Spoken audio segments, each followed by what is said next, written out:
Today we'll be looking into the lore of Tartaglia, also known as Childe. So, who is Tartaglia? Born in Snezhnaya, he is the 11th and youngest of the Fatui Harbingers. Despite his age, he is one of the most dangerous of their group due to his mastery of weapons, unmatched combat experience, and forbidden powers.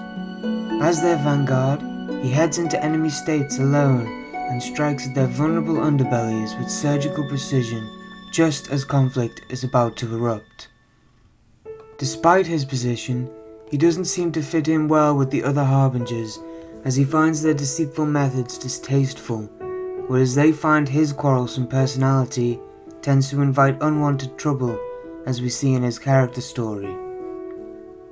The other Harbingers constantly try to get him sent on missions to places as far from Snezhnaya as possible, so that they can avoid the fallout.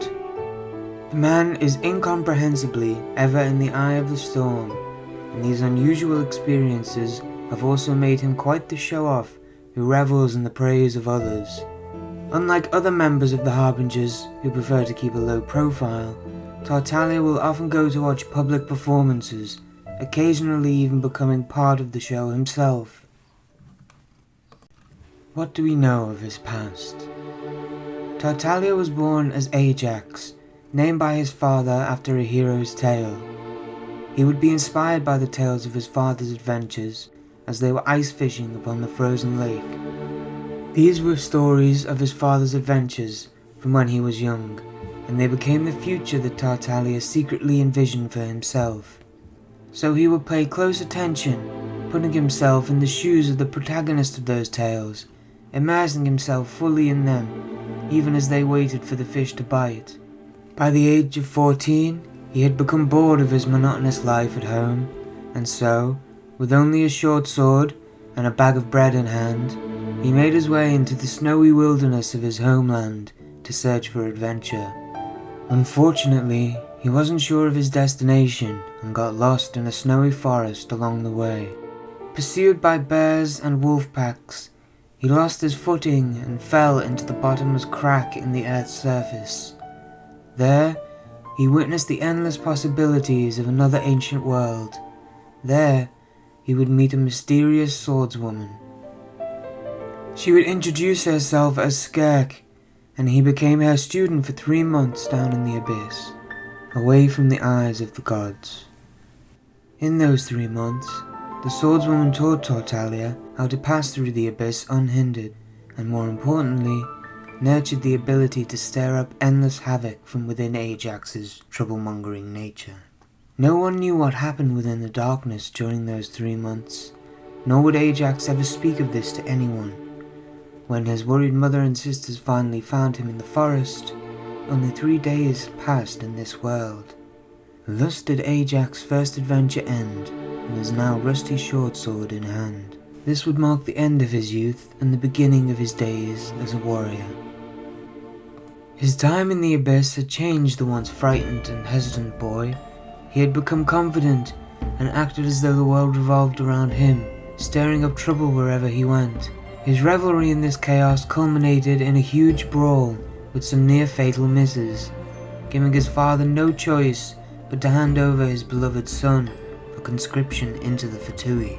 But instead of the strict military training that could hone his son's temper, he wound up watching fully armed troops getting the stuffing beaten out of them by a mere child. This was a great disappointment to his father, but it also caught the attention of Pulcinella, the 5th Harbinger.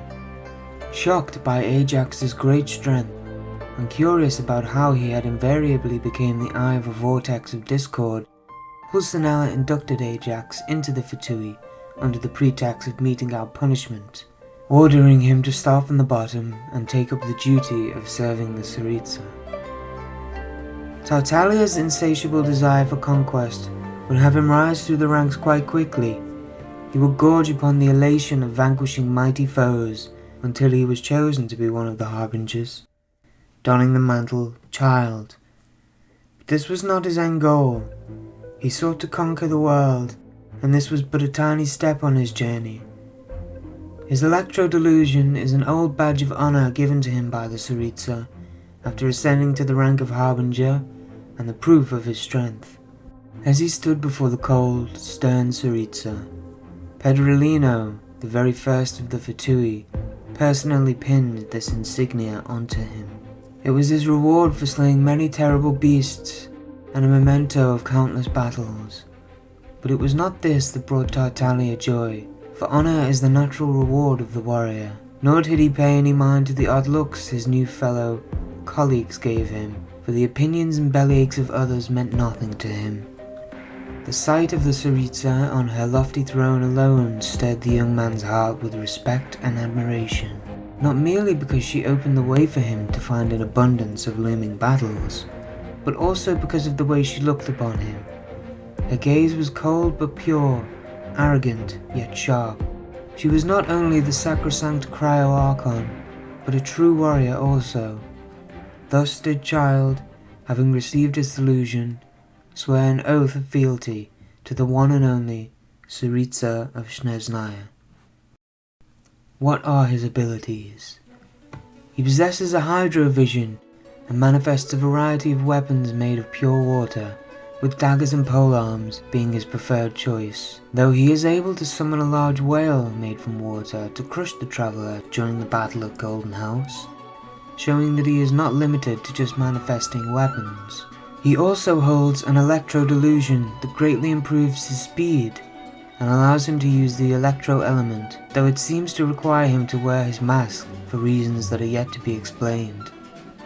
But it is his teachings from his master, Skirk, that are the most powerful in his arsenal.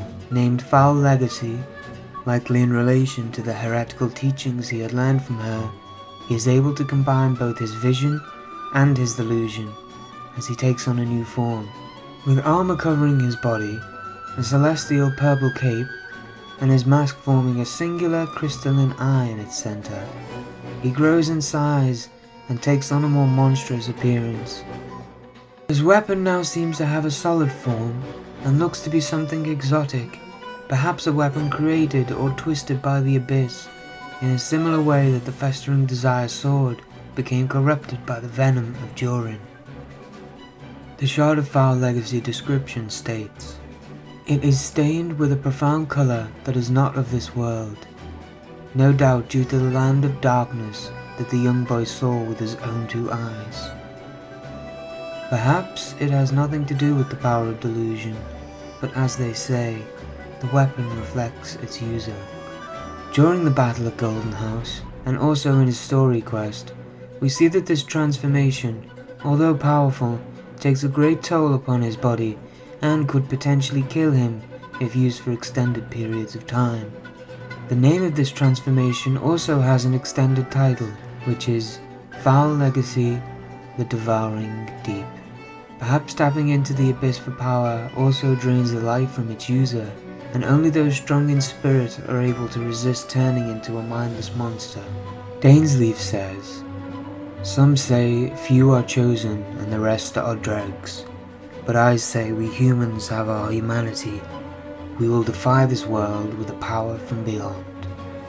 And we can see that Dainsleif's arm is like that of a monster.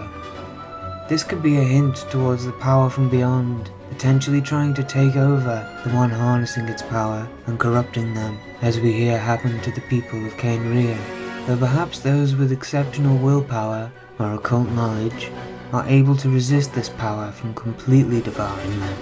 What are his views on the world? As we see in the description of Tartaglia's Tusk of Monoceros Caeli, it is said that the shape of one's constellation determines one's character. The image of a whale cruising across the celestial heights represents a solipsism that seeks to crush and devour all in its path. Solipsism is a philosophical idea that only one's mind can be proven to exist. To use an analogy, his view of the world could be like that of a waking dream. To him, the world is there for his enjoyment and not to be taken seriously. This is likely due to the teachings he received from Skirk. Her foul legacy seems to have instilled not just martial prowess and power upon Tartaglia, but a view of the world that falls in line with the few who would challenge the rule of the gods. As he says, "One day, You will see how I conquer the world and crush the thrones of gods beneath my heel. I believe that Skirk imparted some knowledge of what truly happened during Khaenri'ah's destruction, and possibly even examples of older kingdoms that had suffered the same fate. It could have something to do with the constellations being a part of a false sky, and the gods deciding one's destiny for them. We see that people's destinies are written by the gods in the lore text of Prayers for Destiny Circlet. 100 years of bounty were written in the stars, and none could change this divine law. So, to go against the destiny chosen for you will be viewed as going against divine law, a heretical action. We also see the Traveller's twin say, "Until the abyss has engulfed the thrones, my war with destiny will see no end." This brings the argument of free will into the equation.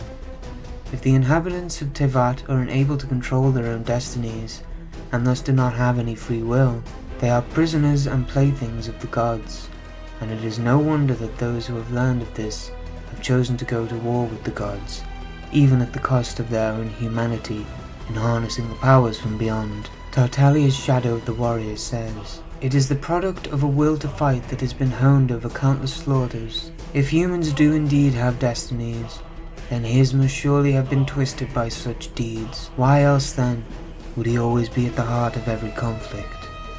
This war with destiny could be the sin that triggered the sustainer of heavenly principles to appear and destroy Khaenri'ah 500 years ago, and could also explain why our travellers were attacked by her, being viewed as not of this world, and therefore a threat to its stability, much like the power from beyond Dainsleif spoke of. So, what is next for Tartaglia? He's chosen to stay in Liyue for a little while, but is expected to return back to Snezhnaya and report to the Tsaritsa soon. He has also formed a bond with our traveller, and even states that with them combining their power, they could take down the 10 other Harbingers and win. Though he clearly states his dislike for the other Harbingers, it is hard to tell whether his loyalty wavers towards the Tsaritsa, leaving us guessing as to his intentions, as always. That's everything I could find on Tartaglia and the lore surrounding him. If you've made it this far, thank you for watching. If you enjoyed the video or want more lore videos like this in the future, let me know by liking or subscribing. And if you have any other suggestions or lore subjects you'd like me to make a video on, let me know in the comments. Have a great day.